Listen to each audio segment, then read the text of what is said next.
contact us. We've taken our attendance. My name is Bill Robinson. I'm the Emergency Management Coordinator.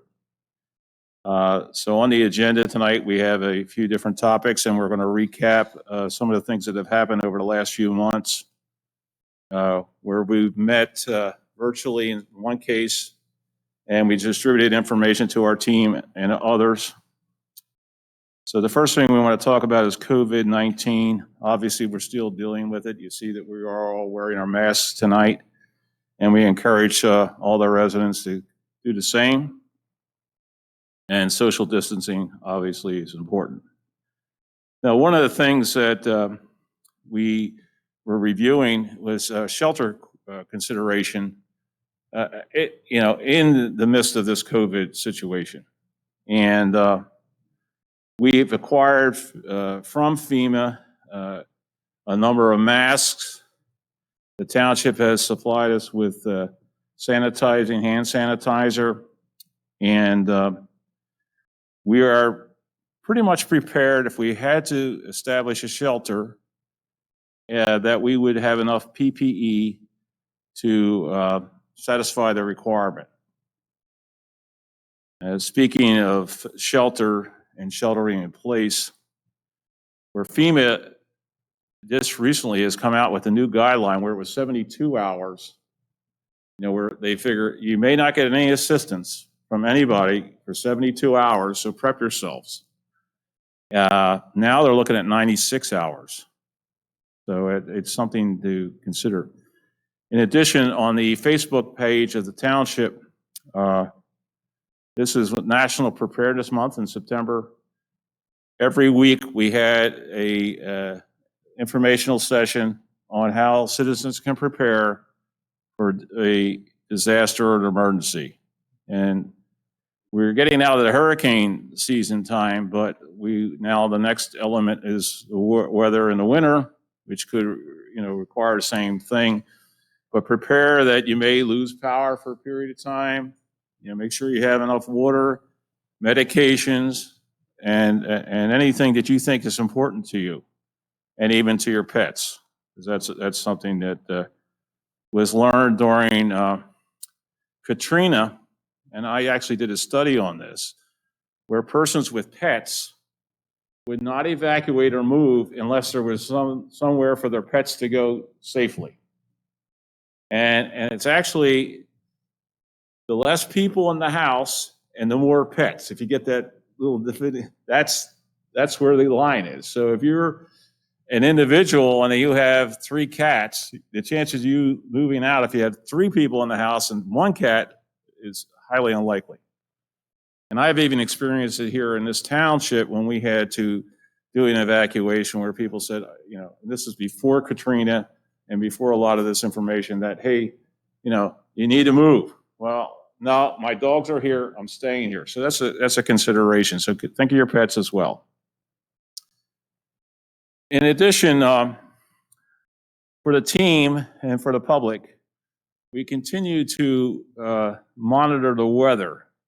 As we know, whether you think there's climate change or warming, wherever you stand on that issue, we continue to look at the weather. And we supply our team with all the weather information as it's appropriate. As the IASIS, if I said that correctly, but as that was approaching, we kept our people informed of what was happening in case we would need to be activated to assist the public. And with that, one of our team members, Ed Cardo, who's on the Chichester School Board, he was our contact, and we were prepared if we had to shelter. I opened up the shelter. We had food ready. We had transportation ready, and we would have called upon our team to assist in whatever areas we would need help with. Regarding that situation, we'll talk a little bit more about that, but flooding was obviously a concern. And in this world where peaceful demonstrations are in vogue, at least at this time, we've been monitoring all the different demonstrations. I've been getting information from FEMA on those demonstrations, if they are known. There's a lot of unknown demonstrations. So as a result of that, we monitor that only because we need to be concerned about our citizens' transportation, accessibility, and hopefully if everything goes according to a peaceful demonstration, there are no other incidents that would impact on us, such as fires and vandalism. So our team gets that information as it's needed. Now, going back to the storm damage and the August flooding, because actually with the hurricane, you had one flooding incident, but 2 days later, which was worse, which was Friday, we had more rain, and there was no place for that rain to go. And actually, more of our roads were blocked, and more damage was caused by that incident than the actual hurricane. So we've been monitoring that weather, particularly rain. Even this past weekend, there was concern about 2 to 4 inches of rain. But fortunately, we've had some dry days, so it wasn't as big of a deal. For the residents, it's important that you keep an eye on, which I do closely, and our team does, the tide. If the tide in the Delaware River is high or coming in, we got a problem when we have excessive rain, because that's when there has nowhere to go. When the tide's going out, we pretty much clear out actually quickly, but we need to monitor the tide. So as a resident, you should be monitoring the tide as well, because particularly if you're in a low-lying area and an area prone to flooding. And the township as a group, as a team with the building inspectors, the commissioners, the township manager and others, the engineer, because now it's actually a requirement, not like it was a few years ago, that you actually have to follow and make sure that you're identifying these flood zones. And we can almost predict, a lot of us who've been in town for some time, where those areas are going to be. We mentioned Belmont Drive. That's a critical area, and it's critical even from the accessibility of EMS, emergency medical services, and the fire department. How we get there? How do we get in there? Can we get in there? So we're much concerned about that. So any residents in those general areas should look to that history and prepare accordingly. Bethel and Mill, Bethel and Larkin, and other areas. Linwood Park, we have some areas, low-lying areas. Hidden Valley, this time we had some issues out there. And the township's done a good job in keeping the storm sewers open, which obviously is critical.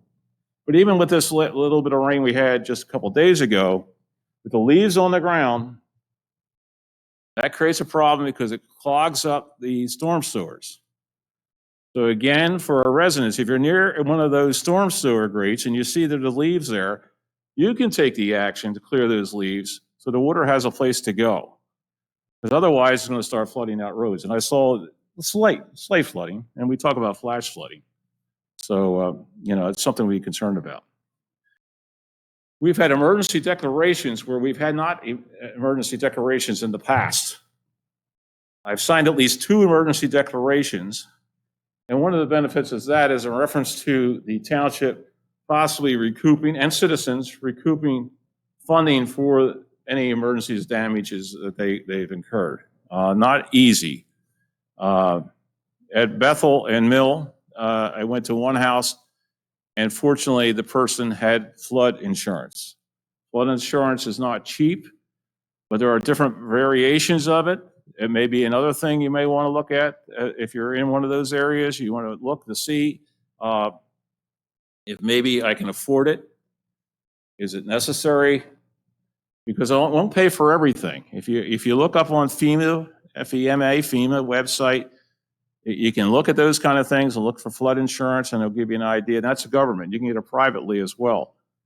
But if you think it's going to cover everything, your I guess finished complete basement with big TVs and things like that, it may not. It may not. Would it cover your heater and those kind of things? Yes. So just keep that in mind. And another role that we play, and And when we go over our monthly reports here in a minute, you'll see that we spent time going into different locations, but assessing the damage. And we talked about that on the last virtual call, assessment of damages and zones and whatever. I don't know how that would work. I mean, Carl was working on that. But the county, because the state asked the county asked us, identify those areas, well, where there's extensive flooding, but particularly where there's been damage. And not all damage is going to be covered, but at least where there might be damage. And then we're reporting it to the county, who reports it back to the state. And then there's a determination of whether it's coverable or not. In some cases, there's small business administration loans that may be available to people to help them out. So we played a role in reporting what we knew from sometimes the fire department responses, sometimes from individuals contacting the township, sometimes from some of our own members contacting myself or sending information to us. In one particular case, one of our members had gotten a call and actually spoke to me and said this person is trapped in a house with ambulatory issues. So I made sure that we got the proper people there. It turned out the person, and this is what I was saying before, the person did not want to evacuate. They did not want to leave their home. And you're going to deal with that in different versions. This was an elderly person who did not want to leave their home. Fortunately, the water did not get any higher. It wasn't necessary to, we don't force people to evacuate. We don't have time to do that. If we ever got called to do that or anyone was helping us to do that, it was not necessary. But as it relates to some of the properties, which we'll talk about, the people were very appreciative that we responded, came out, spoke to them, notified the township notified the county, and I don't know if there'll be any funds for them. Hopefully there will be, but we don't know that. As it relates to the emergency declarations that I mentioned, the emergency declarations are such that the township can do things such as virtual meetings and other things that they can do where the public may not be able to have access to government. And it gives them other rights that they could utilize more for meetings and actions, spending actions if they needed to spend monies. And in this case, even though we signed them, I think that any costs have been minimal in reference to any actions by the township.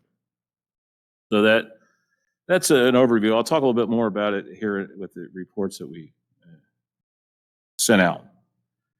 Regarding some new business, one of the things which was mentioned, Carl had mentioned it, and it came up a couple of times.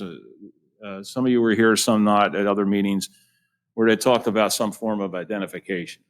And it's very important to have some, I'm going up to somebody's door. Who is this guy? Am I an insurance guy, or who am I? What am I trying to do? So the township has agreed, and I had hoped to have them here tonight. Actually, I think they're due to come in tomorrow. Vests that identify us.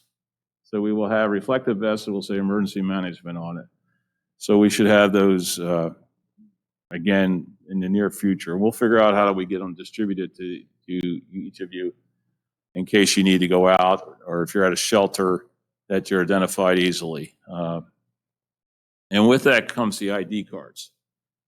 I think probably everyone in here needs a new ID card. Would that be correct? Do you have an ID card? You do have one still? Bob, you don't? Okay. You have one? Okay, I didn't think you guys did. Yeah. So an ID card is important too. I happen to have an old one, so that helped me talk to the people. And obviously, the one place I had to get into the house, which I did not want to do that because of COVID or even people's concern. But I mean, it was okay, and the homeowner was fine with that. But so we're working on the ID cards. And I spoke to George Needles, the township manager, and he gave me the contact, and we'll just have to figure out how we're going to do that and what's the easiest, best way to do that. At a meeting prior, one of the representatives from the township took pictures of us at a meeting, and maybe that's what we'll do. I want to try to get that accomplished as soon as I can. If not, if some of you are available during the day, we're going to try to see if that's another link. I'll send an email out to you all as far as the best practice. You don't need one, but some of you would have time during the day potentially to come out here, and we'll get the ID cards up. So ID cards invest. If you have any other ideas or suggestions, we talked about, and I'm okay with generic business cards, also some business cards, and that would be given with the phone number, probably township phone number. If hey, call us, call out here, and we'll deal with it. And that's particularly important with regard to the damage that I mentioned before. If there's damage, what we want to do is make sure those people are reporting that to us, taking photographs of it, getting that information, so that if there is a chance that they could get some kind of reimbursement or help, that we can make sure that that happens. And with that, the inspections department here at the township is going to be heavily involved.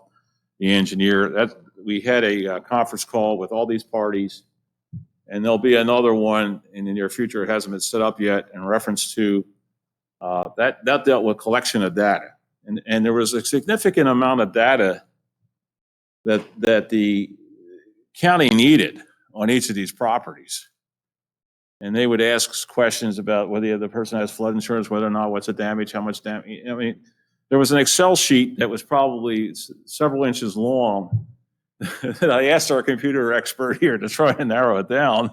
That if we had to do an assessment, if I said to you, how about going over to Jennifer Way and do this house assessment for me, that you could just fill in, type in the responses. I mean, we may have to have a one-pager, but it's something that we're looking at and see if that happens. Flooding, even when I reviewed the county plan years ago, I was involved with the local emergency planning committee for the county. I've been involved actually since we initiated. But one of the chores I had was reviewing alerting and notification of the public. So I did extensive research. And I should copy that sometime and share it with you. It's a little dated now, but it's kind of interesting because that's where I learned about the animals and the pets, and I learned about how do you alert people. And I did a survey actually in the county. I would go to these events, our community day. I went to schools, I went to the police, I went to the fire department, and I would say, how are you going to be notified if there was an emergency?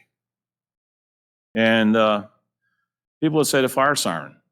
And I said, well, guess what? There's only one in town. I don't know what you would do if you heard the fire siren going off. What would you think, So, things have changed because now we have reverse 911.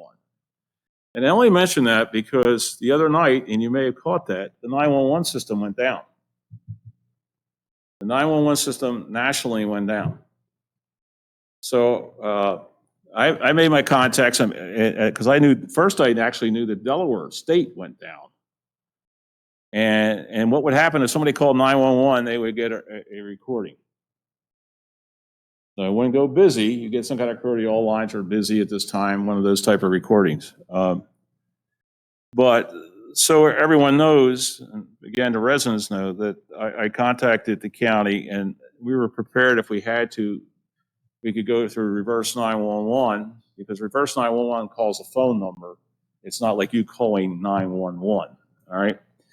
And I made contact with the county, and fortunately, when I made contact, and I guess I knew it, one of the first ones to know it, they said we think the system's coming back up. I said, that's a good thing, and we don't have to worry about it. Because years ago, I remember they would go around with PA systems in the fire trucks and say, the 911 system is down, you need to contact this number, and nobody was listening to it at 10 o'clock at night, or half the people called here and asked, what were they saying? Because that's not effective. So reverse 911.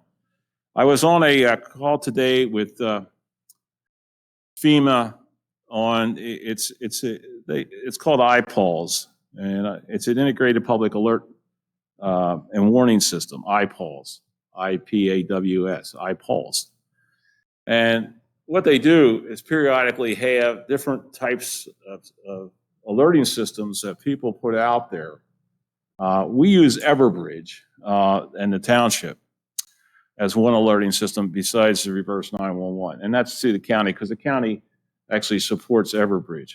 But if you have any interest in that kind of thing, it was some interesting stuff, and people coming out with different apps and what they can do with apps and kiosks, and we're not in the city, so we won't be dealing with that. But there's a lot of things that can be done there.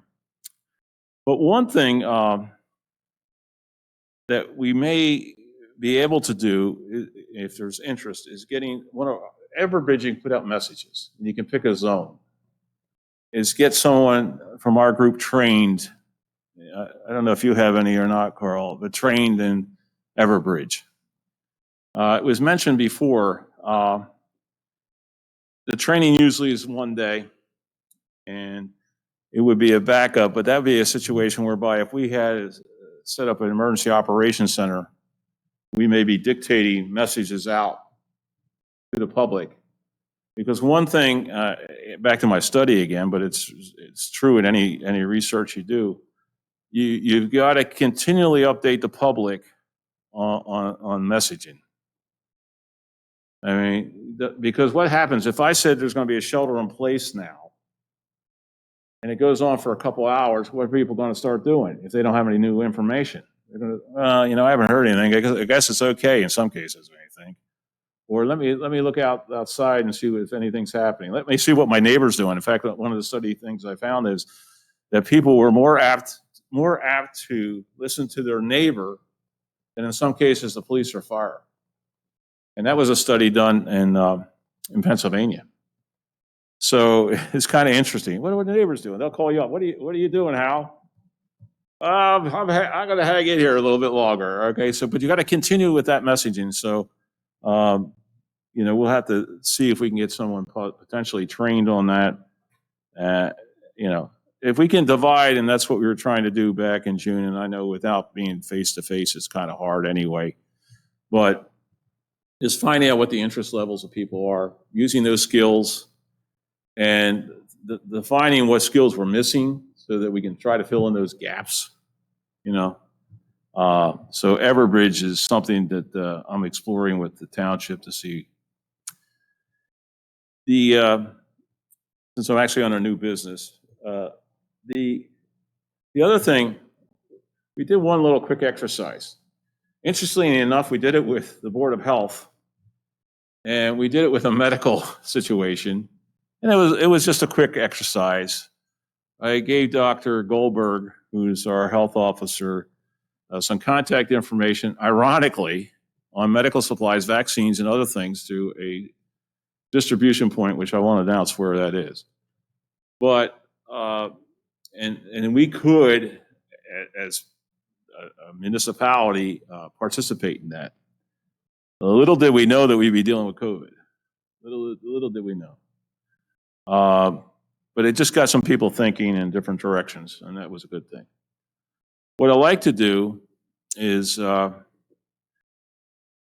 build upon our experience with these recent flood situations and maybe do a quick exercise on flooding, pick a location and the like. And Jerry, I know that's your expertise. Maybe you can develop a scenario. I'm going to volunteer you because I know he has expertise in that area.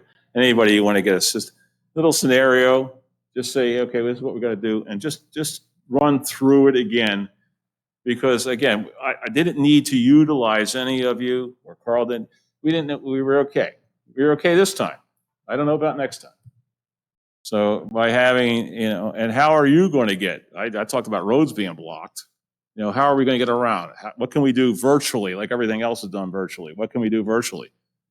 So maybe that's just put some thought to it. So maybe if we can put something together and you can lead it, if you will. I don't know if we'll do it by the end of the year. We'll talk about that here in a little bit, but we'll go from there. On old business, I know, Carl, you've been working on the plan. If you want to grab that microphone there, so we're live right now and being recorded.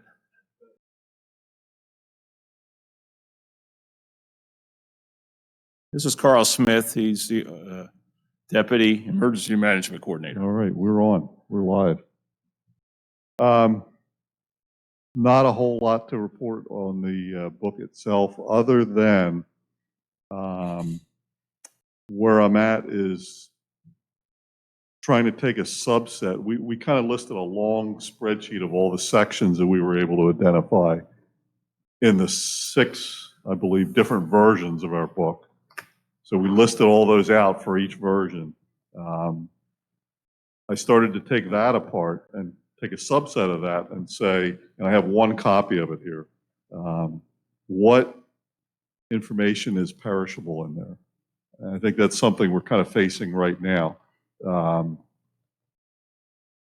There's pieces of the book that mention, I think the biggest thing would be these group homes.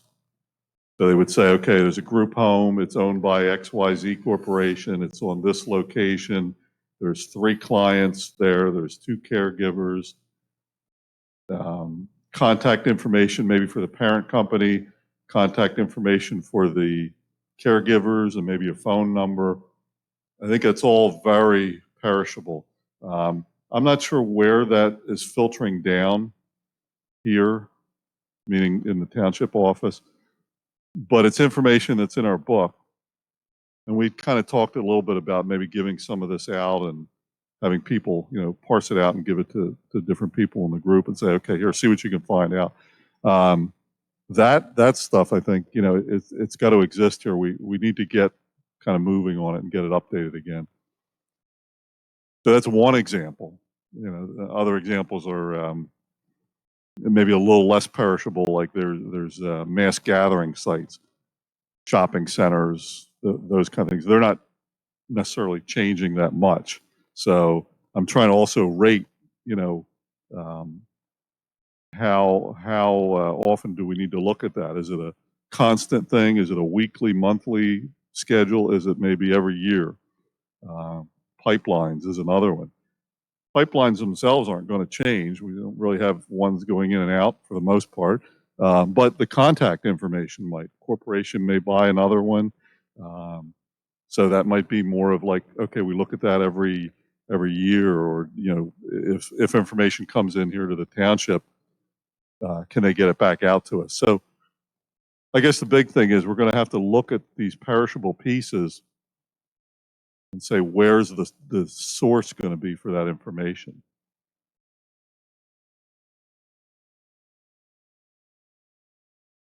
One thing in reference to that, and maybe I'll look to Hal for this.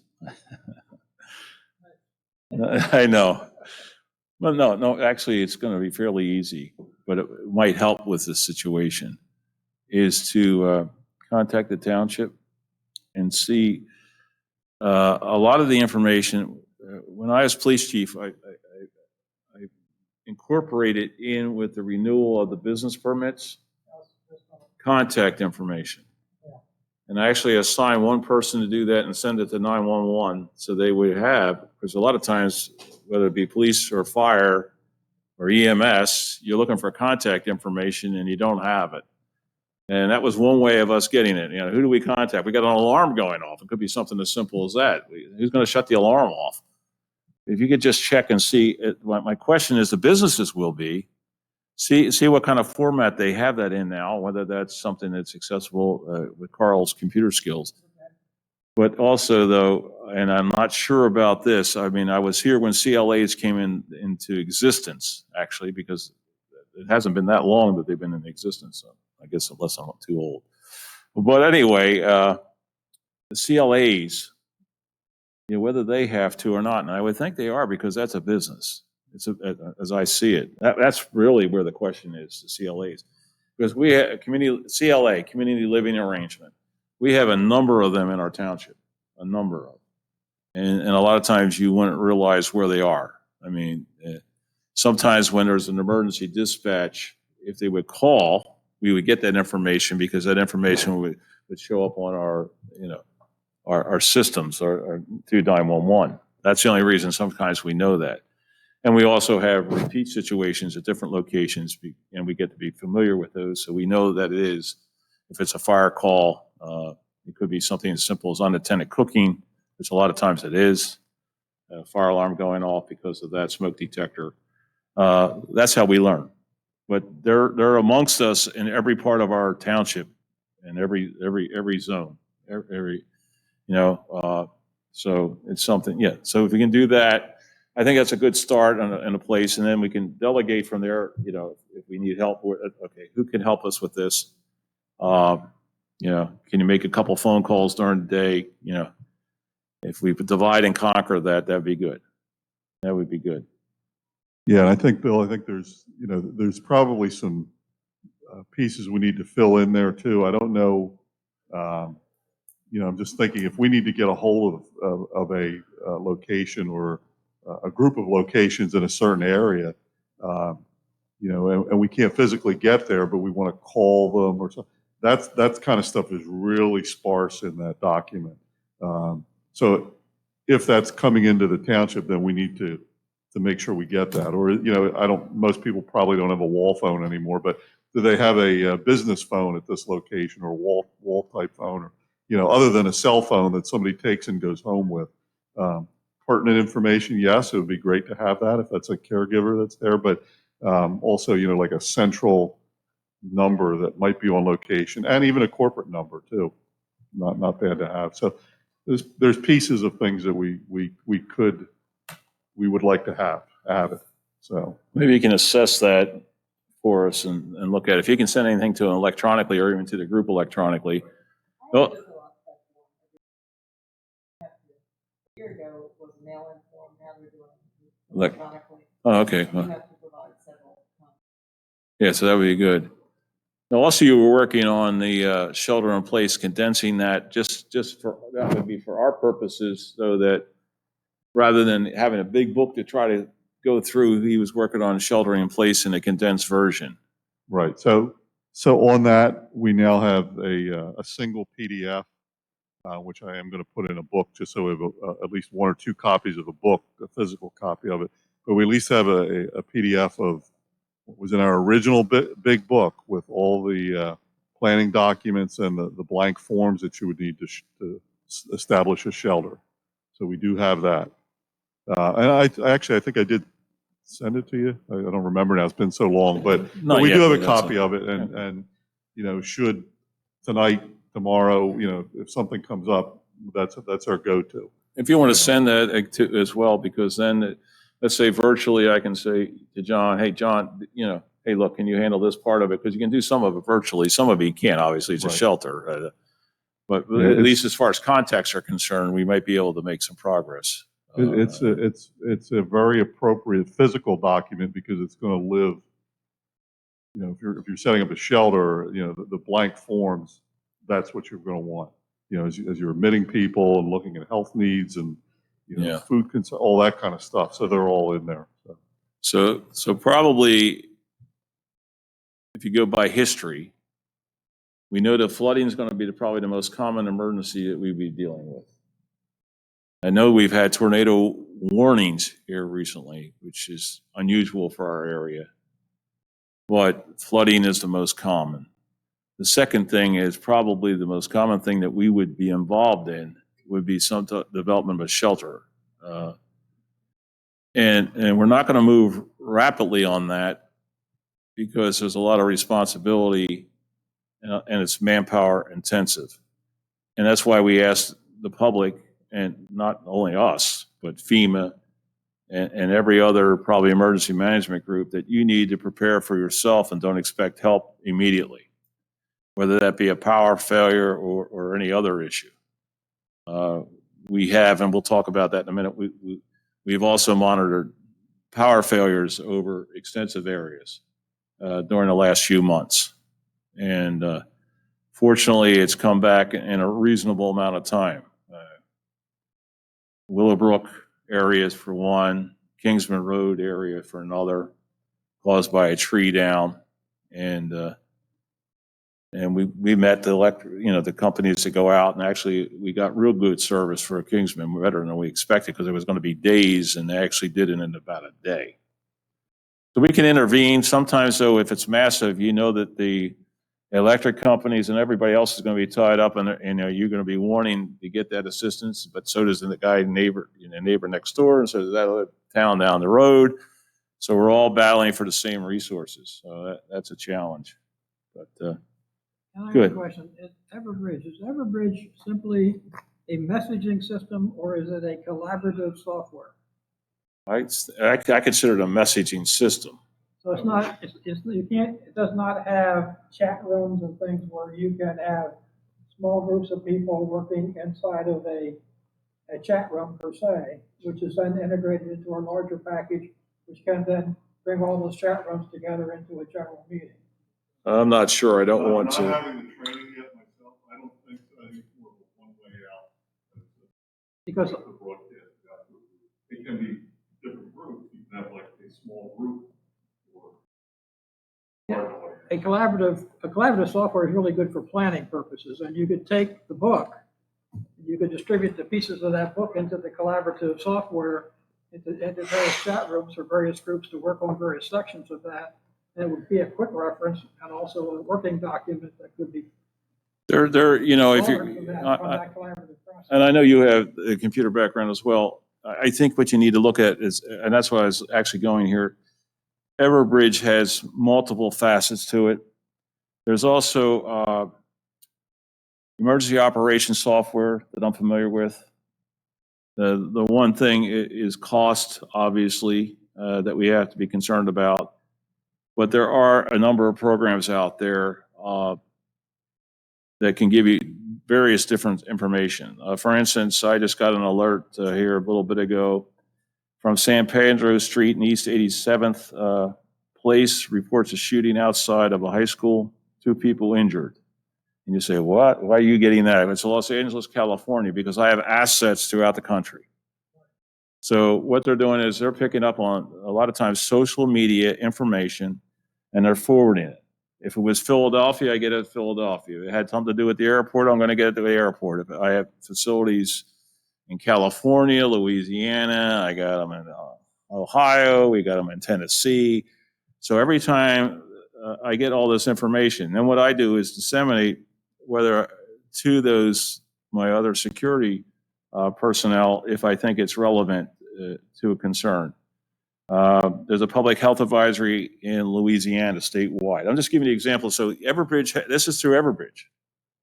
It happens that the township operates under Everbridge, and so does the county, but there are many things and that we're looking at, and we're seeing, actually we're studying this, what is the value of it in our case to security, primarily security of our assets.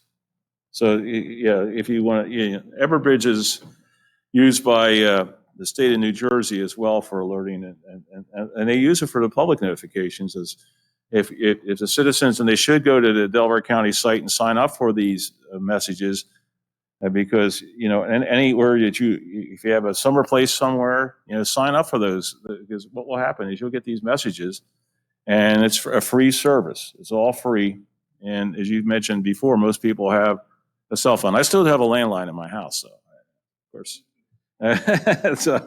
so just for the record, that's good, and I appreciate that. But that's what we're focused on right now. We're probably a weather event, most likely flooding, shelter in place, probably the next thing.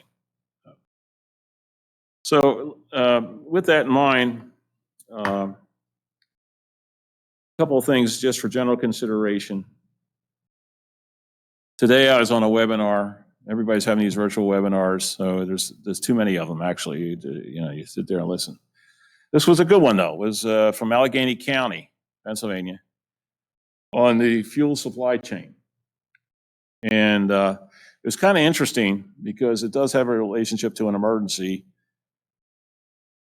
We need diesel for our generator because there's a massive power outage.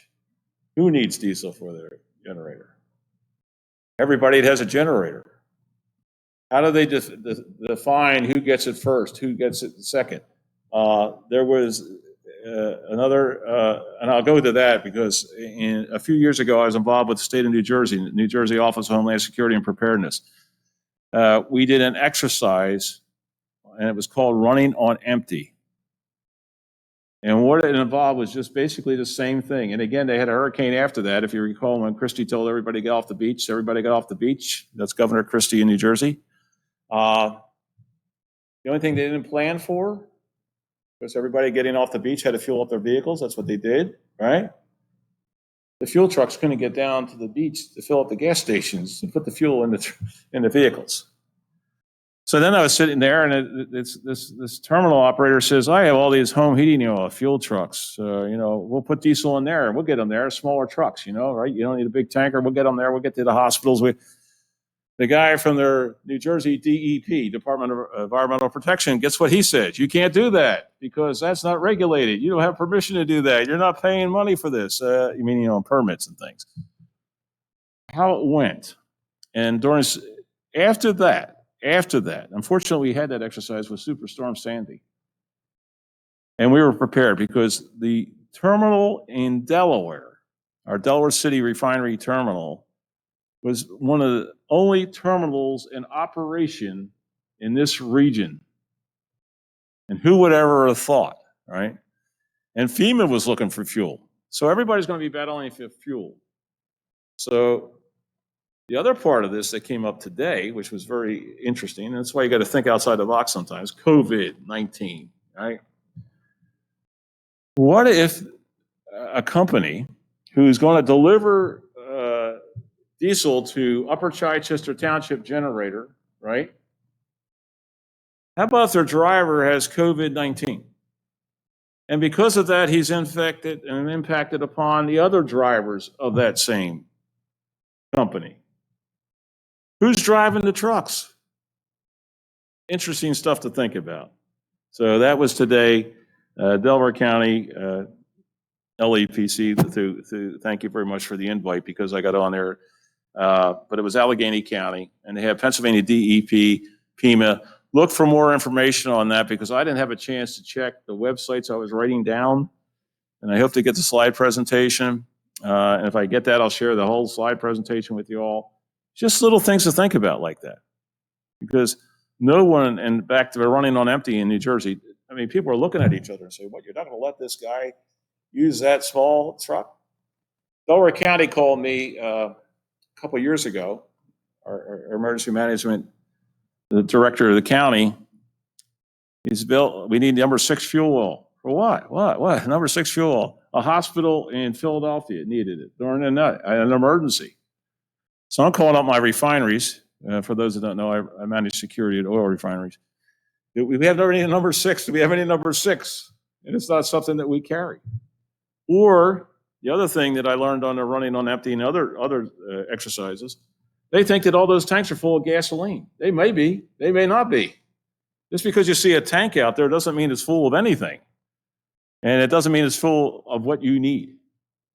And then you get into the different blends during, the summer blend and the winter blend. Oh, you can't sell that now. It's summertime. You're trying to sell a winter blend. These are the kind of obstacles that at least they started working on in New Jersey, but there are things to think about here, where our needs might be, okay? Last night, the fire company had a flooding awareness program. And I was thinking to myself, I couldn't invite you because I was an invitee myself. But if we look at these things, it was a good overview of different circumstances for life safety. It talked about life safety.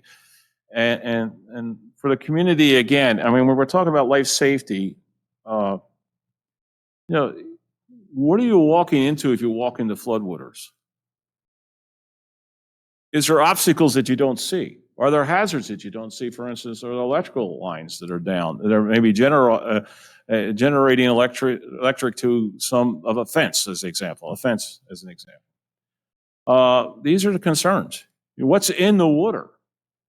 And that's something that we looked at before because during IASIS, I'm also involved with the Coast Guard. We have different levels of preparedness. Whiskey, X-ray, Yankee, Zulu. When you get to Zulu, that's the maximum preparedness level for a facility, and that's all facilities, all port facilities, to make sure you button down the hatches.